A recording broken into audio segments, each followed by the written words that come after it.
We're approaching the one-year commemoration of the events in Gaza between December 27th and January 18th. And I thought I would use this occasion to review what the record shows on what actually happened in Gaza.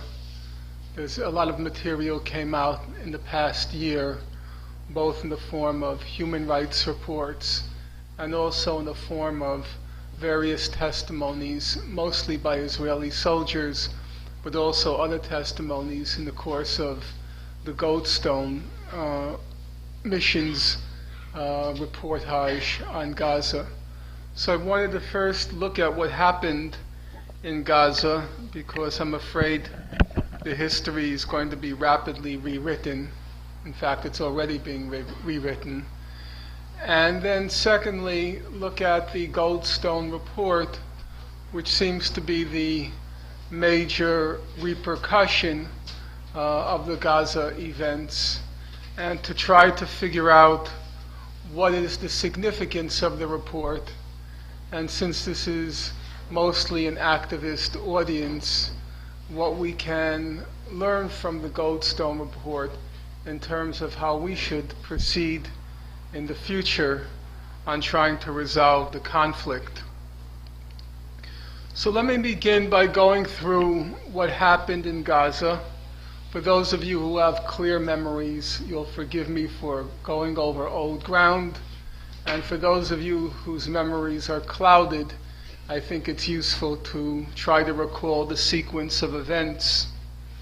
In January 2006, there were elections, parliamentary elections held in the occupied territories. Hamas won the elections in what Jimmy Carter called a completely honest and fair election. The immediate reaction of the United States and Israel was to impose economic sanctions on Hamas. In 2007, in June 2007, the United States, Israel, and elements of the Palestinian Authority attempted a coup against the elected government in Gaza. The coup was foiled by the Hamas leadership, and the Palestinian Authority elements were forced to retreat into the West Bank. When the coup was foiled by Hamas, the immediate reaction of the United States and Israel was to tighten the blockade on Gaza, which Amnesty International called a flagrant violation of international law. Richard Goldstone, in the report under his name, he called the blockade a possible crime against humanity. At the time of the blockade, or even before the blockade was tightened, the former UN High Commissioner for Human Rights, Mary Robinson, she journeyed to Gaza, and she said at the time that Gaza's whole civilization has been destroyed. I'm not exaggerating. In June 2008, Hamas and Israel entered into a ceasefire. And there was a quid pro quo in the ceasefire. On the Palestinian side, they were supposed to cease rocket attacks against Israel, and the Israeli side, they were supposed to gradually lift the blockade of Gaza. The Palestinians, as far as one can tell, honored their side of the ceasefire. The Israeli Ministry of Foreign Affairs put out a publication in which they wrote that Hamas was careful to maintain the ceasefire. On the other side, Israel did not fulfill its obligation to gradually lift the economic blockade of Gaza. In November 2008, Israel was now ready to launch its attack on Gaza, an attack which it had planned at least from March 2007. It needed a pretext. It didn't have at that point a pretext. And so on November 4th, 2008, as the results of the US presidential election were coming in and all of the media were riveted to the results of those elections, Israel launched a deadly raid into Gaza, in effect ending the ceasefire. Amnesty International, in its annual report for 2008, it wrote, "A ceasefire agreed in June between Israel and Palestinian armed groups in Gaza held for 4.5 months, but broke down after Israeli forces killed 6 Palestinian militants in airstrikes and other attacks on 4 November 2008. Even though the ceasefire broke down, Hamas until the last week in December expressed a willingness to renew the ceasefire insofar as Israel was willing to lift that blockade of Gaza, the blockade which was a flagrant violation of international law, which was destroying the civilization.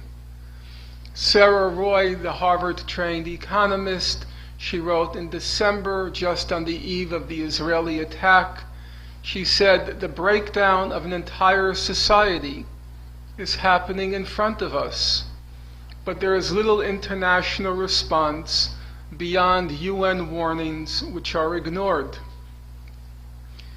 Hamas, as I said, expressed a willingness to renew the ceasefire and in fact to even expand the terms of the ceasefire.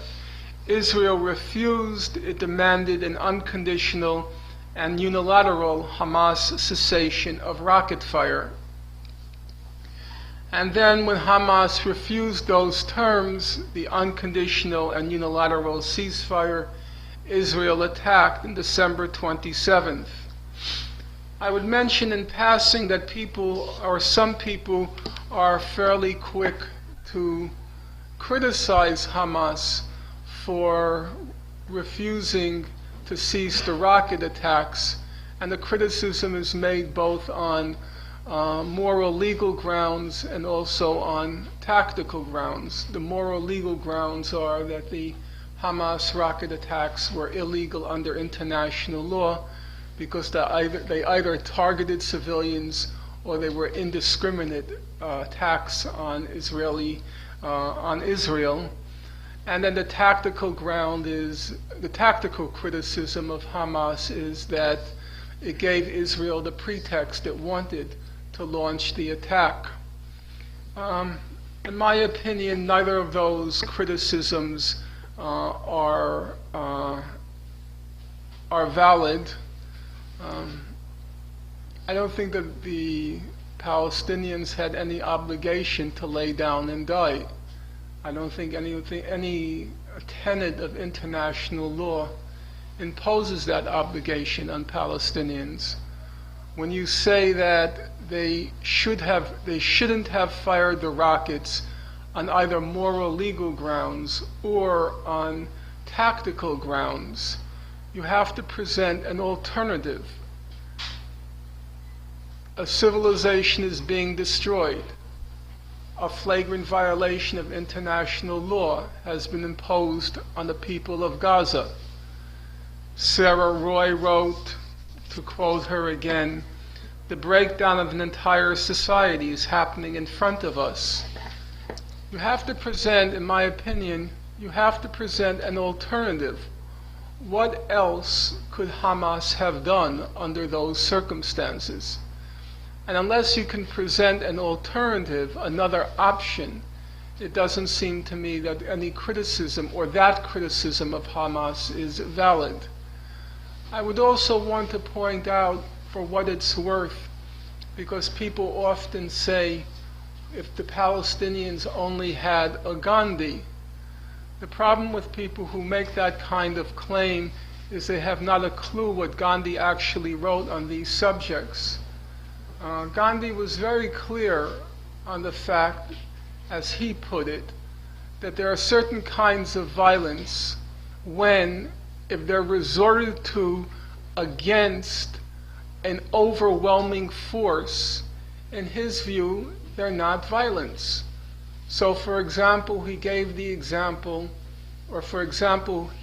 cases of a woman who resists a rapist with slaps and bites. Or he gave the example of the Polish in 1939, the Polish trying to resist the Nazi invasion of Poland. And in both cases, Gandhi said, whether it's a woman resorting to slaps and bites in order to fend off a rapist, or it's the Poles in 1939 resisting this overwhelming force, the Wehrmacht and the Luftwaffe, with the pitiful Polish army. And I see a Polish friend in the back, one of my former students. Don't be offended. He said in both of those cases, in his view, it wasn't violence when the woman resorts to the slaps and bites, or the Polish army in the face of the Nazi invasion. He said because the quote-unquote violence, it's just purely symbolic. And he said all it really is it's a kind of fill-up in order to give you the courage to die with dignity. And anybody who compares the situations, it doesn't seem to me, or it does seem to me, that the Hamas rocket fire, to which I'll return in a few moments, the Hamas rocket fire fit within the category of the slaps and the bites or the Poles in 1939, which from Gandhi's point of view was not violence. In any case, what did happen in Gaza after the attack began in December 27th? Right now, the usual language is to refer to the Gaza war. Some people refer to it as the Gaza operation. And I think the first question to ask ourselves is, was it a war? Is that what happened in Gaza? After January 18th, the Israelis were very proud of themselves. They were walking around boasting about how they had put those Arabs in their place again. They showed who's in charge in the Middle East, that they had effaced the defeat that they suffered in 2006 in Lebanon, and that now the Arabs know who's in charge because they won that war in Gaza.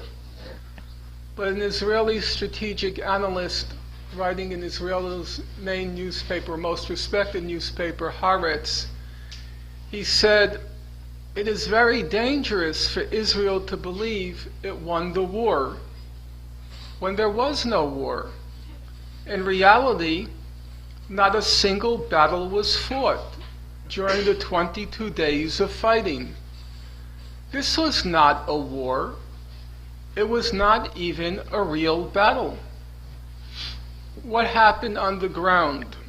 Well, it began with, the first week was what they called the air phase of the attack. And the course of the full 22 days, Israel flew about 3,000 sorties, attacks by air on Gaza.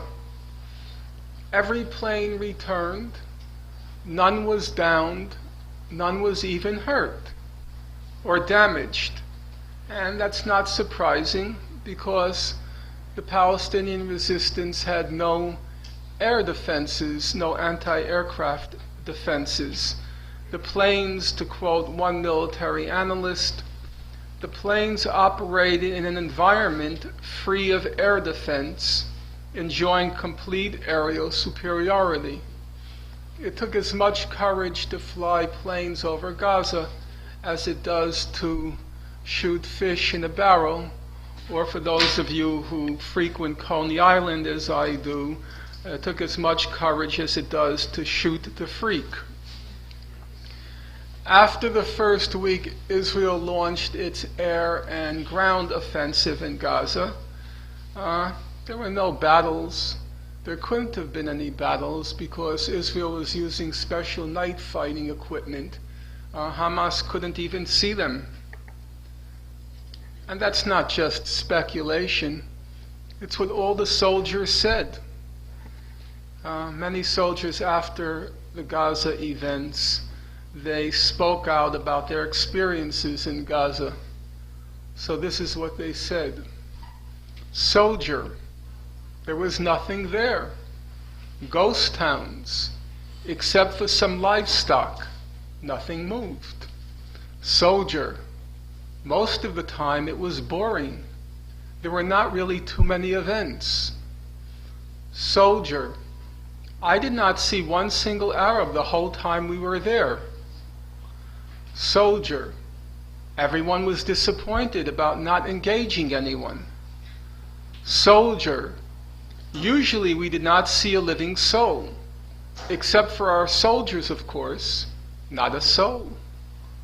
Soldier, go ahead and ask soldiers how often they encountered combatants in Gaza. Nothing, no one.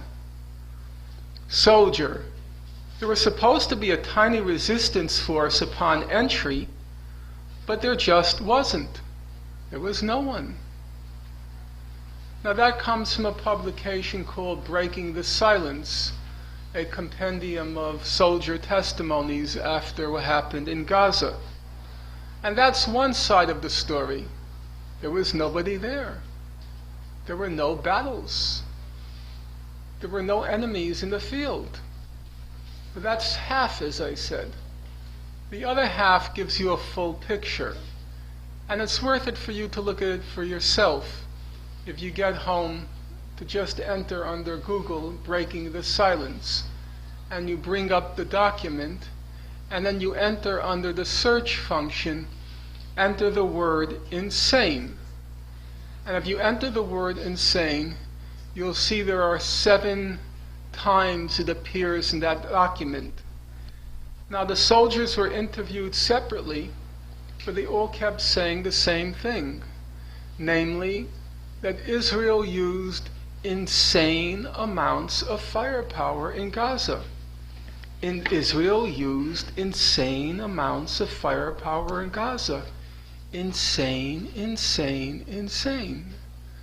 No enemy in the field, no resistance, no battles, but Israel is resorting to insane amounts of firepower. One soldier said, "This was firepower such as I had never known before.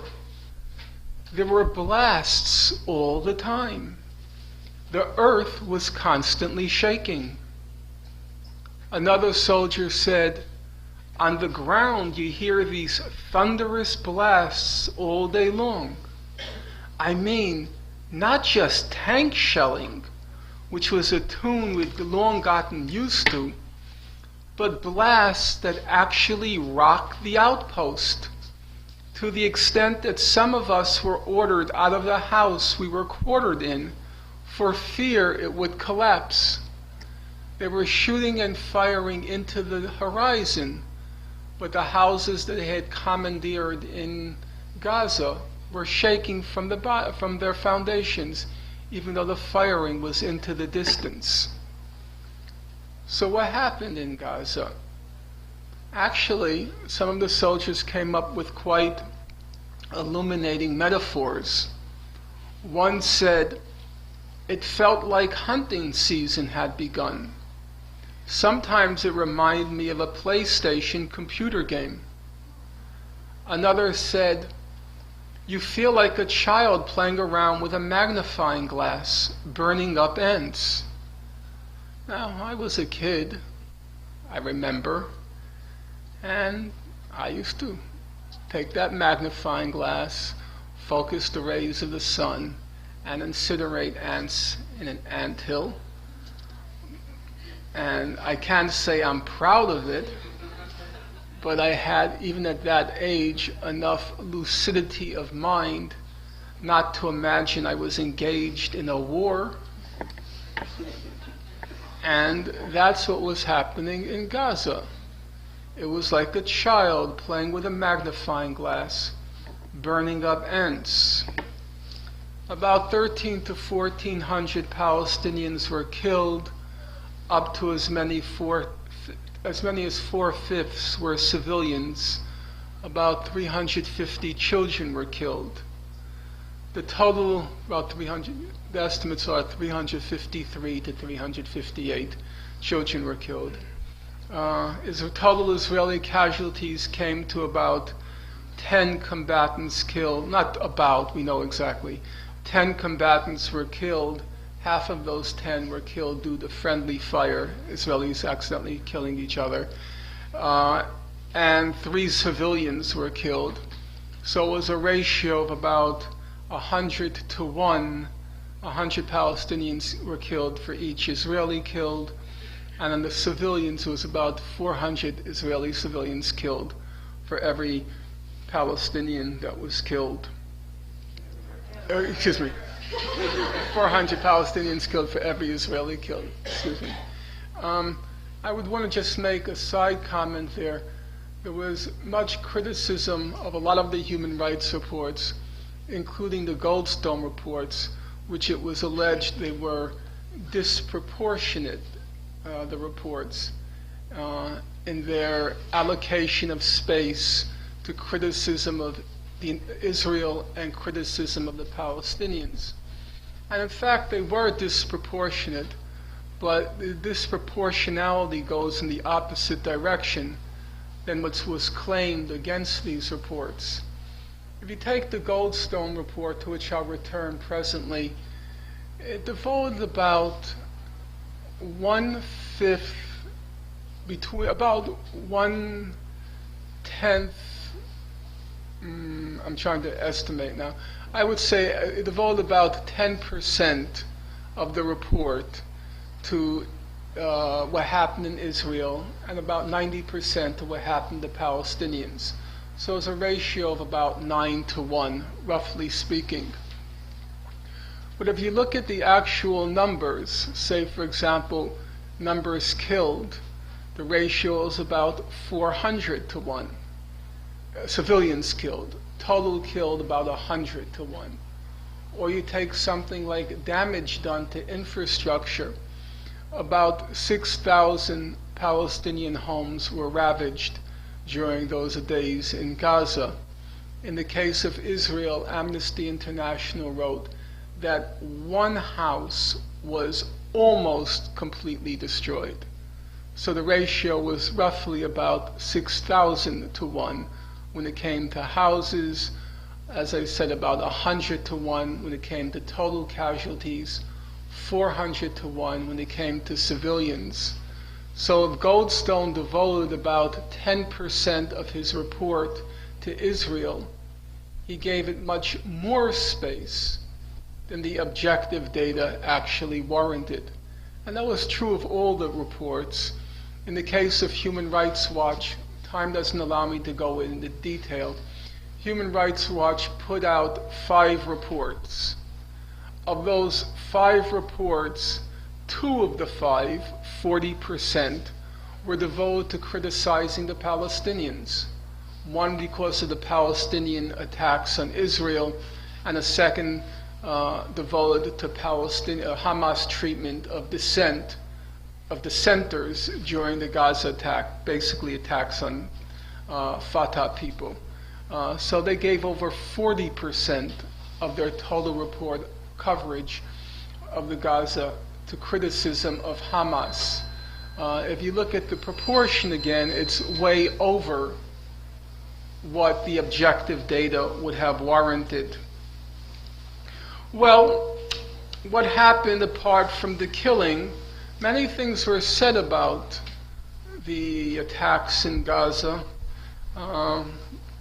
First of all, it was said that Hamas was using ambulances to ferry militants and weaponry.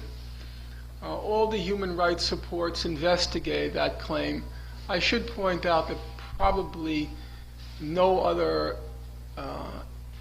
occasion in the history of the conflict produced so many human rights reports as the case of the attack on Gaza. There were probably about 12 to 15 major reports that were put out. As I said, 5 by Human Rights Watch, 2 by Amnesty International, 2 major human rights missions, the Dugard mission and the Goldstone mission, Then there were reports by Physicians for Human Rights in Israel, several major reports by Palestinian human rights organizations. So it's been very extensively studied, and the reports are quite detailed. They all investigate the claim that Hamas used ambulances to ferry material, ammunition, weaponry, and militants. They all reached the same conclusion. There was no evidence whatsoever, even though Israel repeatedly targeted Palestinian ambulances. There's no evidence whatsoever that any of the ambulances were misused. And in fact, one of the interesting, among many interesting facts in the Goldstone report, the Israeli national, I have some friends here from Israel. Can you just raise your hand? Okay. Magen David, what's its official title?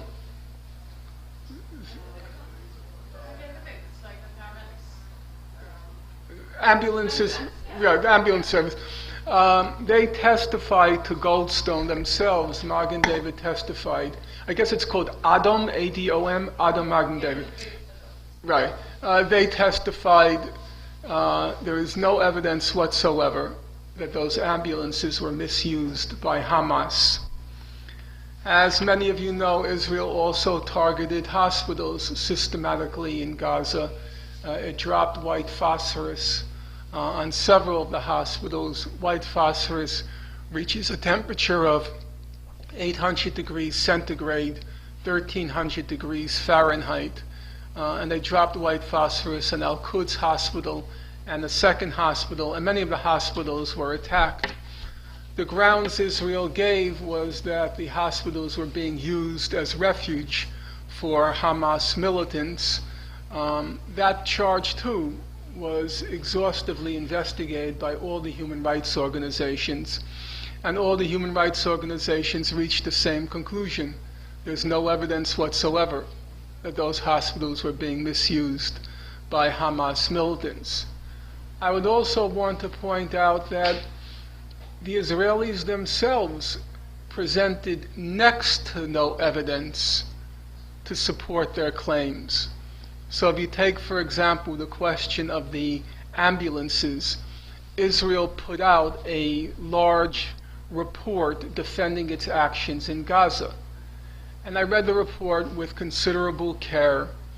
The only evidence they were able to present on the question of the ambulances is they quoted one ambulance driver as stating that Hamas attempted to commandeer his ambulance but was unsuccessful. And so by the Israeli admission, there was not a single case of an ambulance having been misused. On the question of the hospitals, the only evidence that Israel presented that the hospitals were misused, they claimed that one Palestinian detainee who they interrogated had acknowledged that there were Hamas officials in Shifa Hospital. But as Goldstone pointed out in his report, all of the Palestinian detainees were brutally tortured during the events in Gaza. Then there's the question of the targeting of the mosques in Gaza. Israel claimed the mosques were being used to store weapons. Israel only provided evidence, what it claims to be evidence, for December 31st and January 1st, where they said that there were secondary explosions in some of the mosques after they targeted them, which basically means that you drop some missile or bomb on the mosque, and then after it explodes, there are secondary explosions, which supposedly indicates that there were weapons hidden there. But after January 1st, Israel itself stopped making the claim that there were secondary explosions.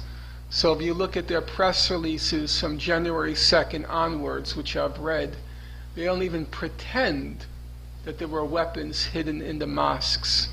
And so far, no evidence has come forward. Israel also systematically targeted the minarets of the mosques in Gaza. And the minarets couldn't possibly have been a legitimate military target because they don't have staircases and they're too narrow for a person to scale. So they couldn't have been used as observation points. And the Dugard Commission, headed by the very smart and very decent South African jurist John Dugard, his commission concluded that the mosques, and more particularly the minarets, had been targeted on the grounds that they symbolized Islam. Now, a lot was said in defense of Israeli actions, and it continues to be said that Hamas used civilians as human shields. And all the human rights reports were very careful to investigate that charge. All the human rights reports came to the same conclusion. So Amnesty International found, contrary to repeated allegations by Israeli officials of the use of human shields, Amnesty International found no evidence that Hamas or other Palestinian fighters directed the movement of civilians to shield military objectives from attacks. Amnesty found no evidence that Hamas or other armed groups forced residents to stay in or around buildings used by fighters. Amnesty International found no evidence that fighters prevented residents from leaving buildings or areas which had been commandeered by militants. On the other hand, there was ample evidence, most exhaustively documented by the Goldstone report, that Israel used Palestinians, including Palestinian children, as human shields. All of the human rights reports concluded that Israel committed multiple war crimes and possibly or definitely crimes against humanity. And they also conclude that Hamas committed comparable crimes, but in an incomparably smaller scale. And it should be obvious why it had to be on a smaller scale, because how many war crimes can an ant commit against a fellow with a magnifying glass? The Goldstone report was pretty tough in its conclusion. It said that what Israel did was a deliberately disproportionate attack designed to punish, humiliate, and terrorize a civilian population. And that brings me now to the second half of my remarks, which will focus on what seems to be, at first glance, a perplexing question, namely, why of all this fuss over the Goldstone report? The Israelis were obviously very upset by that report. If you take the liberal end of the spectrum, say Michael Oren, the Israeli ambassador to the United States, who it's alleged in the U.S.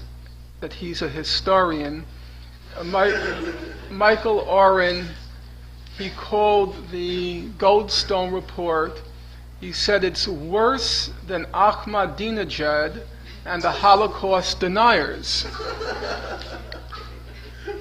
Bear in mind that in Israel he's considered a sane voice.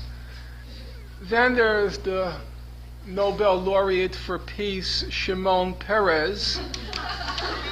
He called the Goldstone report a mockery of history.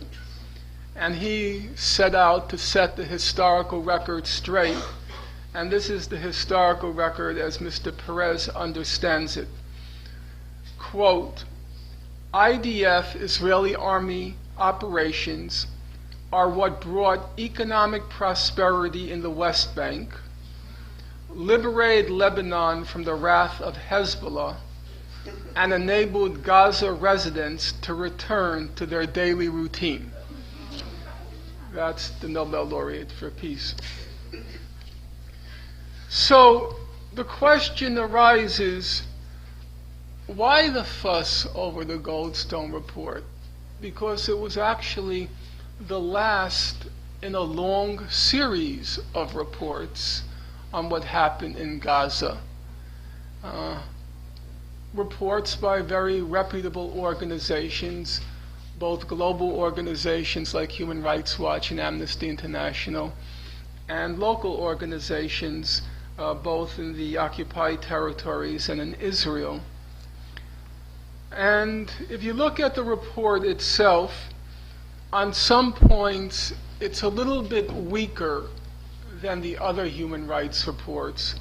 For example, Goldstone does not categorically state that Israel's use of white phosphorus was a war crime, which was, I thought, a disappointment. On the other hand, there were aspects of the Goldstone report which are really quite impressive. First of all, contrary to I think most people think, a large part of the report was given over to attacking the whole occupation. It wasn't just devoted to Gaza. There were large sections which focused on not only the occupation, but also Israel's treatment of Palestinian citizens of Israel, which he calls discriminatory. And he even has two references, amazingly enough. There are two references in the report to the Palestinian right of return.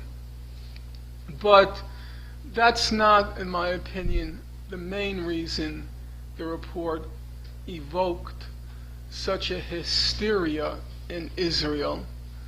The main reason, it seems fairly clear, is who was the messenger. Mr. Goldstone, apart from being a renowned international jurist, he chaired significant investigations in South Africa and then was the chief prosecutor for the war crimes tribunals on Rwanda and Yugoslavia. But apart from his professional reputation, there is the personal aspect to Mr. Goldstone. Namely, he calls himself a Zionist. He supports Israel's right to exist as a Jewish state in Palestine. He sits on the board of governors of the Hebrew University in Jerusalem. He received an honorary degree from the Hebrew University in Jerusalem. He says he's worked his entire adult life, has been devoted to work for Israel. His mother was an activist in the Zionist movement. His daughter made Aliyah to Israel. And so Goldstone was, as the Israeli columnist Gideon Levy put it, he was propaganda-proof, which is to say that for the past several decades, Israel has honed two main weapons in order to discredit and silence criticism of Israel. Number one, to claim that the critic is an anti-Semite, or in the case of a Jew, a self-hating Jew, or to claim that the critic is a Holocaust denier. But then comes along this fellow named Mr. Goldstone, and he just doesn't have the profile, or credibly, he doesn't have the profile of being an anti-Semite. He says he's a Zionist, and he says he loves Israel, and he doesn't seem to be a self-hating Jew. And he says that he began his whole career in international law because of the Nazi Holocaust, that was his main inspiration. So that doesn't sound like a Holocaust denier. And now Israel has a real problem on their hands. If he's not an anti-Semite, and he's not a self-hating Jew, and he's not a Holocaust denier, and he's not a dupe, and he's not a fool, then the only way to account for what he wrote in that report The only possible conclusion is he wrote what he wrote because it was true. And for Israel, that was a complete catastrophe, a disaster for them. And to this day, it's proven very difficult for them to undermine the credibility of his report.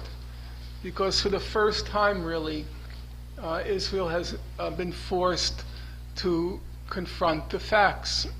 They can't they can't character assassinate the messenger, and so now they're forced to look at the message. And it's very difficult to undermine the content of that message. The second significant aspect of the Goldstone report is that Goldstone himself is a kind of quintessential Jew. He's a liberal in his sensibilities. He's a lawyer by profession. He believes, as he says, in international law, international institutions. And so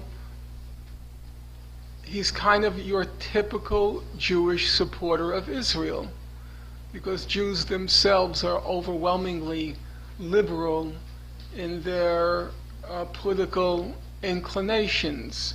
And you saw it very clearly in the results of the last election. It was 78% of Jews voted for Barack Obama. From the electorate as a whole, it was 53%. So Jews were 25 points greater than the electorate as a whole. Among whites, white electorate, it was 43% for Obama. And so Jews were 35 points higher than whites in general. Among Hispanics, it was 67% for Obama. So Jews were 11 points higher than Hispanics. And if you factor in socioeconomic status, then the Jewish vote is totally, so to speak, out of whack, with which one would expect. The only group, religious or ethnic, the only group that voted in greater numbers for Barack Obama were African Americans, where it was about 95%. Jews are overwhelmingly liberal. There's many kinds of evidence. I just read yesterday this horrific book by Norman Podhoretz, Why Are Jews Liberal? When you read Norman Podhoretz, the real question is, why is this man writing books? He's a complete imbecile. But he goes through all the data. He laments the data, of course, but the data is overwhelming on every single issue. Jews are to the very far extreme of the liberal spectrum. And that's an important fact, because liberalism, not only, but in significant part, it means belief in international institutions, belief in the rule of law, belief in human rights and human rights organizations. And it's now become completely untenable for somebody to call themselves liberal and to defend Israeli policy. And things took, to some extent, there was a quantitative or qualitative change in what happened in Gaza, because all of Israel's previous encounters with Arabs, they were always a mixture of military attack, and attack on civilians. But they always had a military component. They were never the only component. In all the wars, Israel targeted significantly targeted civilians and civilian infrastructure. But it was never only civilians and civilian infrastructure. Gaza was the first of Israel's encounters with its neighbors where it was just a massacre. There was no military component to it. And for that reason, it was a kind of turning point. It's simply impossible any longer to defend Israeli policy and to call yourself a liberal. If you follow the actual coverage, there were only a handful of people who came out swinging in Israel's defense. That fellow from Harvard and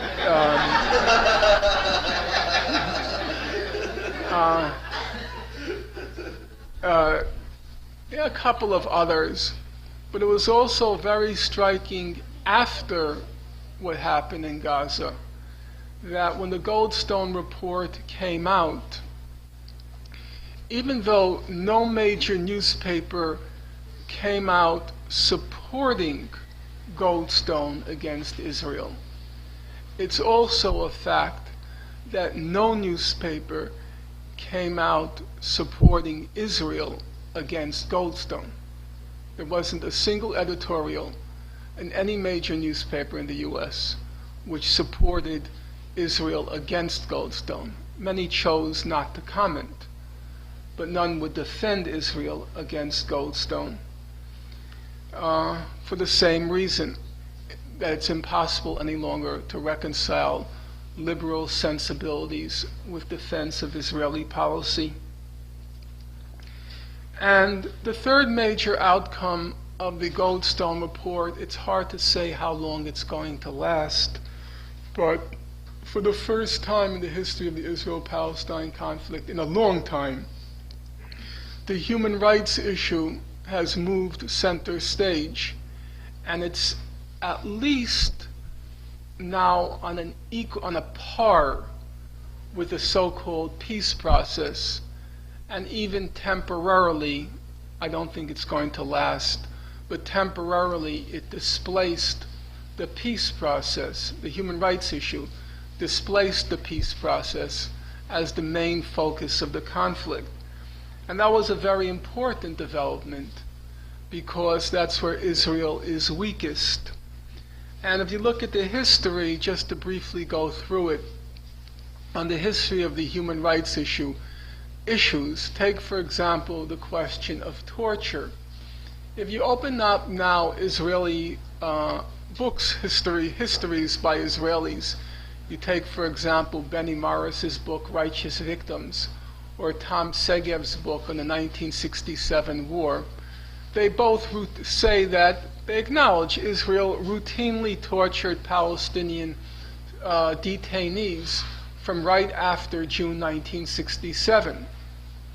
But for those of you in this room who go back a ways, you will remember that well into the 1980s, no human rights organization, let alone the media, would acknowledge Israel's use of torture.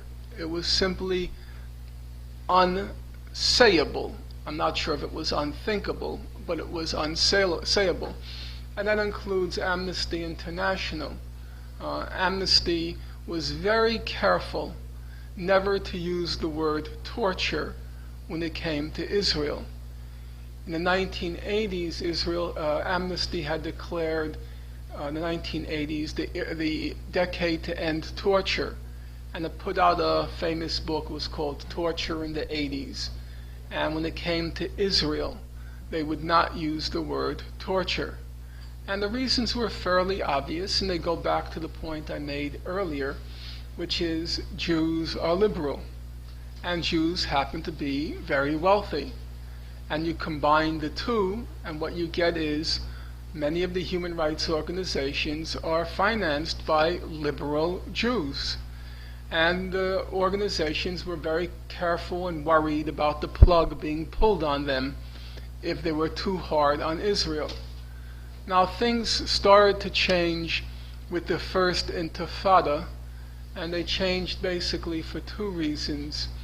Number one, the torture of Palestinian detainees became epidemic. All of the human rights organizations subsequently wrote that Israel's torture of Palestinian detainees was routine, methodical, and systematic. And the numbers were quite staggering. The estimates are between 20 and 30,000 Palestinian detainees were tortured between 1987 and 1993. So the problem had now reached epidemic proportions, and number two, for the first time, Israeli human rights organizations, most importantly B'Tselem, started to document Israeli use of torture. And so the main human rights organizations, Amnesty, and now, in addition to Amnesty, Human Rights Watch, they had a moral cover. They can always say, as they did, well, B'Tselem is saying this. And so they began to document Israel's human rights abuses, and not just torture, but a large number, the house demolitions, the curfews, and so on and so forth. The problem was, this began roughly in 1990. The problem was they produced, in many cases, excellent reports, irrefutable, very impressive research, but nobody read them. They just collected dust. And the media would continue to report, well, Palestinians say this, Israelis say that, who knows what the truth is? But of course there was another source they could have gone to. They could have gone to the human rights organizations. That was all scrupulously ignored and avoided. Well, what happened with the Goldstone report is, for the first time, and we don't know yet how long it'll last, but for the first time, the human rights reporting on Israel and Palestine has become politically consequential. It now has real repercussions and real consequences. And so it was not surprising that as the human rights issue finally, at last, became a real political issue, then Israel and its supporters began to pull all the stoppers to discredit these organizations. So now there are a large number of organizations devoted to one goal, and that's to discredit the findings of these human rights organizations. They're focused in particular on Human Rights Watch because it's the most influential, but it's also the weakest and the most vulnerable on the question of Israel and Palestine, because it's most susceptible to the financial and the social pressures of the so-called supporters of Israel. So as many of you know, a few weeks ago, a very prominent member of Human Rights Watch, Robert Bernstein, he wrote an op-ed in the Times attacking Human Rights Watch, even though he was a member of Human Rights Watch. Then Elie Wiesel and Alan Dershowitz began this jihad against Human Rights Watch, and all for the same reason, because they recognize now that the human rights findings and organizations can no longer be ignored. Now, as I said, it's hard to gauge how long this will last, because already you see a shift occurring, and we're back to that fatuous peace process, and the claim, the talk about will the Palestinians declare a state, and all of this nonsense, which I think is regrettable. I think it would, not that those people over there think, but it would have made much more sense to focus on the human rights issue than on the peace process. Well, the last thing is, what does it all mean for us? What are the political implications for all of us?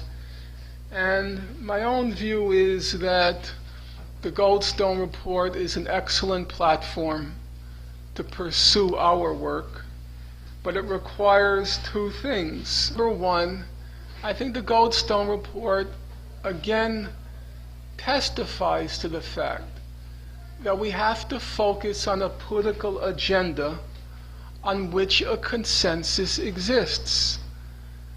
The agenda that Goldstone sets out in his report, and which has been set out by the International Court of Justice, and the agenda that's been set out by the United Nations General Assembly and other institutions. The agenda of human rights, the agenda of ending the occupation of the West Bank and Gaza and East Jerusalem. I think we have to focus on that agenda because it's where Israel is weakest and where the prospects for achieving something are strongest. And that we should, in my opinion, do our best to free ourselves of slogans, of idle dreams, and also of ideological litmus tests. A large number of people seem to think that whether or not person X or person Y is a Zionist, or an anti-Zionist, or a non-Zionist, or a post-Zionist, that this is somehow an important litmus test to pass. And I think one of the lessons to be learned from the Goldstone report is that it's just totally irrelevant. If you were to ask me now what I wish would happen, if the Palestinians were smart and they had the capacity now, they would take the Goldstone report, they would ask the General Assembly to refer it to the International Court of Justice. Now, the Goldstone report said that the blockade of Gaza is a possible crime against humanity.